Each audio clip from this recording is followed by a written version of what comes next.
So hello everyone, আমার নতুন ভিডিওতে সবাইকে স্বাগতম। বেসিক্যালি আজকের এই ভিডিওটা করার কোনো প্ল্যান ছিল না, কিন্তু আজকে মূলত দুইটা বিষয় নিয়ে আসলে আমি ভিডিওটা কথা বলবো। একটা হচ্ছে বাংলাদেশ শ্রীলঙ্কার যে টেস্ট আজকে যেটা শেষ হলো আর কি, দ্বিতীয়টা সেটা নিয়ে, এবং নাজমুল হাসান শান্তর যে ক্যাপ্টেন্সি তিনি ছেড়েছেন, এটা অফিসিয়ালি এখন অ্যানাউন্স হয়ে গেছে, যেহেতু অফিসিয়াল নিউজ সেটা নিয়ে আসলে কথা বলবো। দর্শক বলে বাংলাদেশ শ্রীলঙ্কার টেস্ট দিয়ে অ্যাকচুয়ালি দেখেন, বিষয়টা হচ্ছে কি, বাংলাদেশ এই টেস্ট ম্যাচে হেরেছে। এইটার জন্য কি আপনি ব্যাটিং কে দায়ী করবেন, না বোলিং কে দায়ী করবেন, নাকি আপনার মিস ম্যানেজমেন্ট কে দায়ী করবেন? দেখেন, একটা বিষয় হচ্ছে, আমি যখন বাংলাদেশ স্কোয়াড অ্যানাউন্স করছি, তো আমি একটা ভিডিও করেছিলাম স্কোয়াডটা নিয়ে, যে এই স্কোয়াডটা আসলে প্রপার না। এবং এখানে যে প্লেয়ার গুলো আছেন, বেশিরভাগ প্লেয়ারই কিন্তু আসলে এখন টেস্ট টিমে থাকা ডিজার্ভ করে না। একটা জিনিস খুব, যেটা আমার কাছে খুব ভিজুয়ালি খুব ফ্রাস্ট্রেটেড লেগেছে, যে আমরা প্লেয়ারদের গেম অ্যাওয়ারনেস প্রচুর অভাব, গেম অ্যাওয়ারনেস এর প্রচুর অভাব। দেখেন, একটা জিনিস হচ্ছে কি, আপনি যখন টেস্ট ক্রিকেট খেলছেন, আপনার ওই জিনিসটা থাকতে হবে মাথায়, যে আমরা এখানে অন্য একটা ফরম্যাট খেলছি, আমরা ওয়ানডে বা টি-20 ফরম্যাট খেলছি না, যে পরে ব্যাটসম্যান এসে একটা রান করে যাবে না। টেস্ট ক্রিকেটে আপনাকে নিজের উইকেটটা সেভ করে রাখতে হবে, এবং প্রতিপক্ষ নিয়ে মেসেজ দিতে হবে যে আমাকে আউট করা বা আমার কনসেন্ট্রেশনটা ব্রেক করা অ্যাটলিস্ট না। কিন্তু আমাদের ব্যাটারদের ক্ষেত্রে এই জিনিসটা বর্তমান সময়ে যেটা দেখা যাচ্ছে, যে আননেসেসারি শর্টস কে উইকেট বেরিয়ে দিয়ে আসা, অথবা অপ্রয়োজনীয় সময় গিয়ে উইকেটটা বেরিয়ে দিয়ে আসা। আমি যদি একটু প্রথম ইনিংসের দিকে যাই, Mushfiqur Rahim, one of the most senior বর্তমান টিমে, one of the most senior players. আজকে 18 বছর ধরে টেস্ট ক্রিকেট খেলছে তিনি, 19 বছর ধরে, সরি। একটা ক্রিকেটার 19 বছরের টেস্ট ক্রিকেট খেলার পর যেটা না জানি, যে কোন সময় কি শট খেলতে হবে, কোন সিচুয়েশন কিভাবে অ্যাপ্রোচ করতে হবে, তাহলে টেস্ট ক্রিকেট কি তাজও প্রযুক্তি খেলে দেখেন। আমি তো মুশফিকুরকে ক্রিটিসাইজ করছি, but this is a reality, is a fact, যেমন বলছি সেটা ফ্যাক্ট। প্রথম ইনিংসে তিনি যে হলেন খেলতে, এবং তিনি ওই সময় জানতেন যে তারপরে আর কোনো রেকগনাইজ ব্যাটসম্যান নেই যে সে ইনিংসটাকে হেল্প করবে, নেই। কেন তিনি সময় শটটা খেলতে গেলেন, বা ওই সময় শটটা খেলে কি খুব এসেন্সিয়াল ছিল? মোটেও না।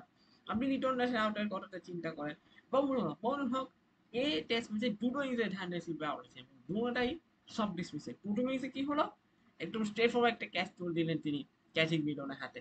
সেকেন্ড ইনিংসে তিনি স্টিভের হাতে ক্যাচটা তুলে দিলেন। এই যে মানে এইভাবে একইভাবে আউট হওয়ার ধরন, বা বোলারের জিনিস, মানে বোলার কি ধরনের বল করতে যাচ্ছে, বলার মাইন্ডটা আমাদের ক্রিকেটারদের জন্য একটা হিউজ একটা প্রবলেম হয়ে যাচ্ছে রিসেন্ট টাইমসে। শুধু এখন না, এটা আজকে অনেক বছর ধরে এই প্রবলেমটা আমরা দেখছি। আমরা ব্যাটাররা স্টার্ট পাই, কিন্তু সেটাকে বোলিংসে কনভার্ট করতে হয়। আপনারা শ্রীলঙ্কার ইনিংসের দিকে তাকান, কুশাল মেন্ডিস বলেন, দিনেশ চান্ডিমাল বলেন, পাতুম নিসাঙ্কা বলেন, কামিন্ডো মেন্ডিস বলেন, লাহিরুদ্দারা বলেন, এরা সবাই মিলে একটা স্টার্ট পেয়েছে। এবং এটার মধ্যে শুধুমাত্র কুশাল মেন্ডিস, নিশাঙ্কা এবং চান্ডিমাল একটু বড় ইনিংস খেলতে পারছেন। নিশাঙ্কা 108 রান করেছেন, কল টেস্টে তিনি সেঞ্চুরি করেছিলেন। দিনেশ চান্ডিমাল 93 করেছেন, কুশাল মেন্ডিস 84 রান করেছেন।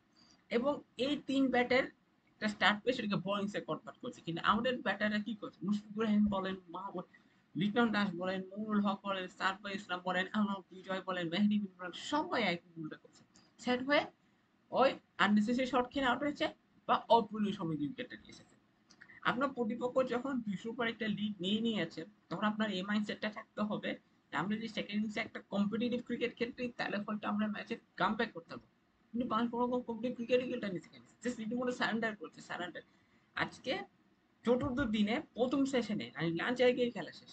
এবং এটা অনুমেয় ছিল, যখন গতকাল 6 উইকেট পড়ে না বাংলাদেশে 115 রানে, তখন এটা অনুমেয় ছিল যে বাংলাদেশ এই ম্যাচে আর কাম ব্যাক করতে পারবে না। কজ ওই সময় বাংলাদেশ অলরেডি ব্যাক করে চলে গেছে। ওই সময়ের পথে শ্রীলঙ্কা যখন একটা লিগ নেয় 211, তখন এসব পাঁচ ব্যাক করে চলে গেছে। এখন আমরা 25 বছর ধরে টেস্ট ক্রিকেট খেলছি, অথচ আমরা গেম অ্যাওয়ারনেস, গেম সেন্স বলে কিছু নেই। তা বলছে মিসম্যানেজমেন্ট, এই যে মিসম্যানেজমেন্ট করে কেন পার করছে? এই যে প্লেয়ার সিলেকশন যে প্রসেস, যে থ্রট প্রসেস, এটা খুবই জঘন্য লাগে একটা থ্রট প্রসেস। এরকম থ্রট প্রসেস আমি অন্য কোনো ক্রিকেট বোর্ডে যদি কিনা, আপনি দেখেন ইন্ডিয়া করেন কি বলি, কারণ না আর তাকে কেন নাম হলো, বিকজ তিনি ডোমেস্টিকে পারফর্ম করে এসেছেন। ডোমেস্টিকে পারফর্ম করে বিলে তিনি আইপিএল শুরু করেছেন, আইপিএল মাঝে একটা সিজন তিনি খেলেননি, সেখানে ভালো করছেন, ন্যাশনাল টিমের তার জায়গা হলো। হলো না, সাইসুর আসেন ইংল্যান্ড কাউন্টি ক্রিকেটে খেলা বই করাচ্ছে, তাই তাকে দলে রাখা হয়েছে। কিন্তু আমাদের এখানে সিলেকশন প্রসেস বা থট প্রসেস থেকে, আমি ইংল্যান্ডের কথা বলি, বেন ডাকেট, যে আগে শুধু হোয়াইট বল ক্রিকেটে ছিল, তাকে আপনাকে টেস্ট, সে টেস্ট ফর্মেটে ভালো করছে, ইন্ডিয়া এগেইনস্টে যে টেস্ট হলো কয়দিন আগে, সেখানে সব ভালো করলো। আর যে বলার দেখেন ক্রিস ওকস বলেন, জোশ টাং বলেন, ক্রাইগ ওভারটন বলেন, বা আপনার হচ্ছে ক্রিস ওকস, এরাও কিন্তু লিটারালি ম্যাচ উইনার্স, রাইট? তারপর আপনি নিউজিল্যান্ডের দিকে তাকান, বস্টনের দিকে তাকান, বা সাউথ আফ্রিকার দিকে তাকান, তারা কিন্তু প্লেয়ার দেখে সুযোগ দেয়। এবং আজকে থেকে সার্ভিস বলে একটা সিরিজ স্টার্ট হচ্ছে, এটা নিয়ে আমি পরে আরেকটা ভিডিওটা আর বলবো।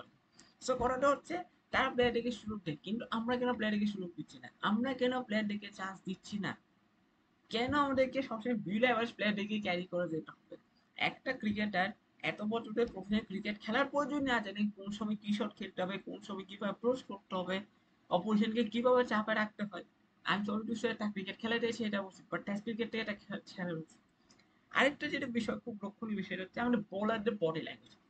এই টেস্ট ম্যাচে বাংলাদেশ দুজন পেসে নিয়ে খেলেছিল, নাহিদ রানা, এবারও পেসে, দুইজনই লিটারালি কিছুই করতে পারবে। এবার তো কিছুই করতে পারেনি, নাহিদ রানা তাও একটা উইকেট পেয়েছেন, বাট তিনিও রান দিয়েছেন।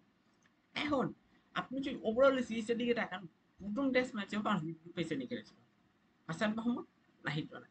ওই টেস্ট ম্যাচে হাসান মাহমুদ বাদে নাহিদ রানা কিছুই করতে পারেনি, এবং এই দুই টেস্ট সিরিজে শুধুমাত্র 3টে উইকেট পেয়েছেন পেসাররা, 3টে উইকেট। প্রতিপক্ষের 20 উইকেটের মধ্যে 3টে উইকেট পেয়েছে হচ্ছেন পেসাররা, বাকি 16 উইকেট পেয়েছে হচ্ছে আপনার স্পিনাররা। তাইজুল ইসলাম প্রথম টেস্টটা ভালো বল করেছেন, সেকেন্ড ইনিংসে এই টেস্টটা প্রথম ইনিংসে ভালো বল করেছেন। নাইম হাসান প্রথম টেস্টটা অসাধারণ বল করেছেন, এই টেস্টটা অসাধারণ বল করেছেন।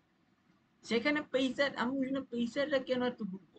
নাহিদ রানা প্রথম টেস্টে কোন উইকেট পাননি, দ্বিতীয় টেস্টে 2 ইনিংস মিলে এক ইনিংস ব্যাট বল করেন, এক ইনিংস বল করেছেন, এখানে একটা উইকেট পেয়েছেন। এবার তো কোন উইকেটই পাননি। আর আসাম প্রথম টেস্টে 2 উইকেট পেয়েছে প্রথম ইনিংসে, সেকেন্ড ইনিংসে তো সেকেন্ড ইনিংসে কোনো উইকেট তার নেই। তো এই যে পেসারটা ডমিনেট করতে না পারা বা অপোজিশনের উপর চাপ প্রয়োগ করতে না পারা, এটা কিন্তু একটা বড় ফ্যাক্টর ছিল এই সিরিজ হারার উপর। আচ্ছা, এটা গেল। এবার আসেন আফগানিস্তান শান্তর ক্যাপ্টেন্সিটা নিয়ে একটু কথা।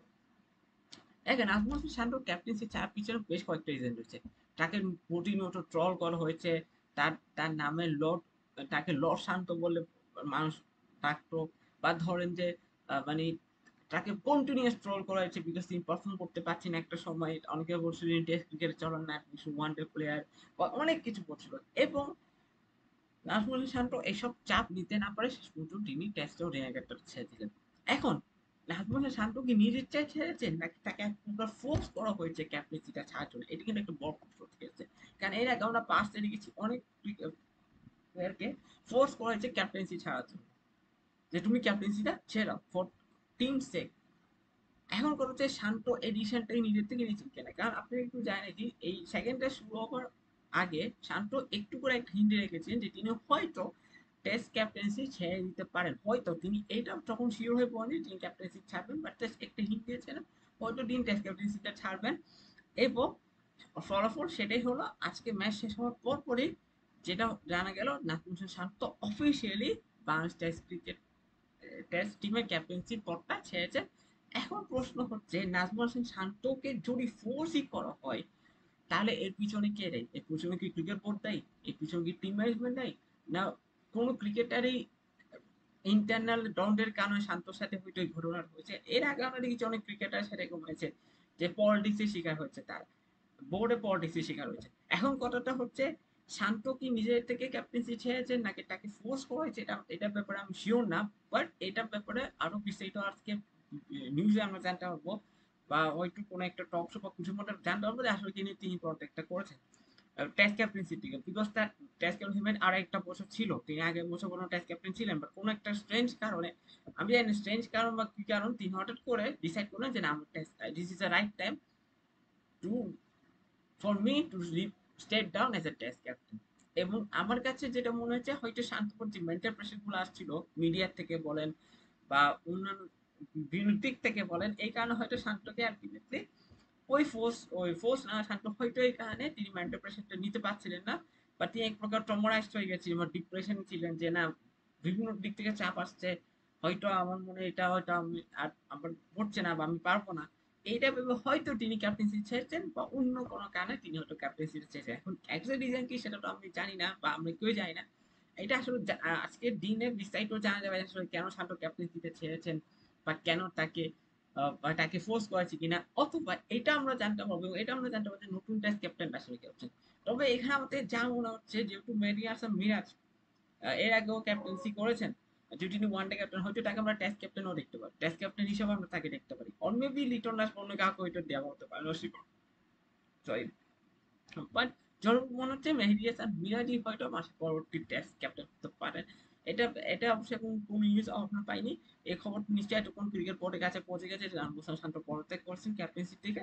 এখন বোর্ডে একটা মিটিং হবে এবং ওই মিটিং এ ডিসাইড হবে যে আলটিমেটলি পরবর্তী টেস্ট ক্যাপ্টেন কে হবেন এবং যিনি পরবর্তী টেস্ট ক্যাপ্টেন হবেন তিনি কয় বছর ক্যাপ্টেন হিসেবে থাকবেন, সেটা কিন্তু একটা বড় প্রশ্ন। সো এই যে আমার আজকের ভিডিও, আশা করি আমার ভিডিও করতে ভালো লেগেছে এবং আমার ভিডিও ভালো লাগলে অবশ্যই বেশি বেশি করে শেয়ার করবেন। এবং আরেকটা বিষয়, আজকে থেকে সাউথ আফ্রিকা জিম্বাবুয়ে টেস্ট সিরিজটা স্টার্ট হচ্ছে, আপনারা সবাই সিরিজটা দেখতে পারেন। এবং গতকাল অস্ট্রেলিয়া ওয়েস্ট ইন্ডিজের প্রথম টেস্ট ছিল, সেটাও শেষ হয়েছে অলমোস্ট 3 দিনে, এবং সেখানে অস্ট্রেলিয়া আসলে ওয়েস্ট ইন্ডিজকে 59 রানে একটা বড় 159 রানে একটা বড় অর্জন আসলে ওয়েস্ট ইন্ডিজকে তারা পরাজিত করেছে এবং হ্যাজলিউ সে ম্যাচে 5 উইকেট নিয়েছে। এবং এছাড়া অন্য টুকটা সিরিজও চলছে, আশা করি আপনারা সবাই দেখবেন। এবং ডোসা জুড়ে থেকে মাঝবংশী মোটামুটি ওয়ানডে সিরিজ চলেছে এবং সেখানে শ্রীলঙ্কা ওয়ানডে স্পট অ্যানাউন্স করেছে গতকাল। সো সেটা নিয়ে পরবর্তী একটা ভিডিওটা আমি আসলে কথা বলবো আর কি। সো সবাই লাইভ দেখার জন্য, ভিডিও দেখার জন্য সুখিত, আমার ভিডিও দেখার সবাইকে ধন্যবাদ। ভিডিও ভালো শর্টে ভালো লেগেছে। আপনার সাথে আবার দেখা হচ্ছে সোমবার শর্ট, ততদিন পর্যন্ত সবাই ভালো থাকবেন, সুস্থ থাকবেন। ধন্যবাদ সবাইকে।